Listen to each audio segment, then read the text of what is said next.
parce qu'on est en réunion annuelle ici avec les 300 quelques cadres de tout le réseau français de Radio-Canada, où on présente notre plan global, notre plan d'action pour la prochaine année et je vous dirais pour les 5 prochaines années présentement. Et le deuxième message qui est ressorti aujourd'hui du vice-président principal des services français, Sylvain Lafrance, c'était l'importance de la diversité dans nos actions quotidiennes au cours des prochaines années. Quand on parle de diversité, on parle de diversité de points de vue, de diversité culturelle, de diversité de conversation, de diversité aussi dans la représentation de Radio-Canada. Alors, je pense que c'est très, je dirais, c'est le sujet du jour. En tout cas, chez nous, ça l'était aujourd'hui.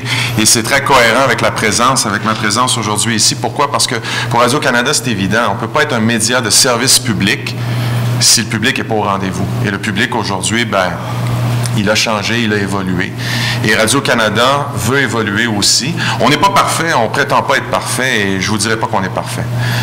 On a du travail à faire et on va le faire. On s'y entend. Et c'est pour cette raison-là qu'on a des gens comme Nadia Rousseau qui travaillent chez nous, qui facilitent ces relations avec la diversité. Des gens comme Christina de Medeiros, qui n'aime pas que je l'appelle Christina, qui aime que je l'appelle Chris, mais qui travaillent à Radio-Canada International, parce que quand vous allez à Radio-Canada International, parce qu'on est directeur général de la radio, on a la chance d'être directeur général de Radio-Canada International, qui est notre nation, nos Nations unies à nous. Quand vous allez à Radio-Canada International, vous rentrez dans un monde complètement différent. Et ce monde-là est en train de prendre de la place à l'intérieur de notre boîte. Comment?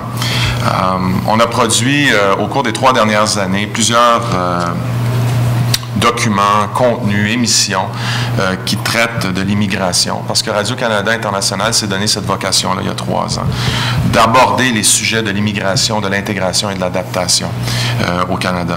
Ça a donné des séries comme J'adopte un pays qui ont été diffusées, oui, sur le web, mais aussi à la première chaîne de la télévision de Radio-Canada. Présentement, on diffuse sur RDI la série Voir double, même chose.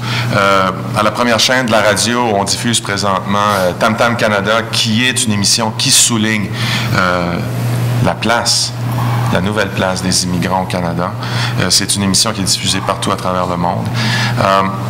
Il y a aussi des rencontres de la diversité qui ont été amorcées à l'automne. On rencontre sur une base ponctuelle des groupes qui sont formés de différents représentants des communautés ethniques, culturelles de la ville de Montréal. En tout cas, on a commencé à Montréal.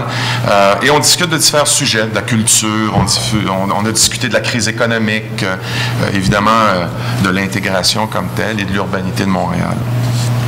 Je vous dirais que pour nous, ce qui est très important, c'est de s'assurer que notre évolution se fait au même rythme que l'évolution et les changements à Montréal. Et je vous laisserai sur une citation qui, pour moi, résume très, très bien l'ensemble de ce que nous voulons faire. On célèbre cette année le 200e anniversaire de la naissance de Darwin. Et s'il y a quelqu'un qui peut parler d'évolution, c'était bien Darwin. Et Darwin disait, vous savez, ce ne sont pas les plus forts et les plus intelligents qui survivent, ce sont ceux qui s'adaptent au changement. Et Radio-Canada veut s'adapter. Merci.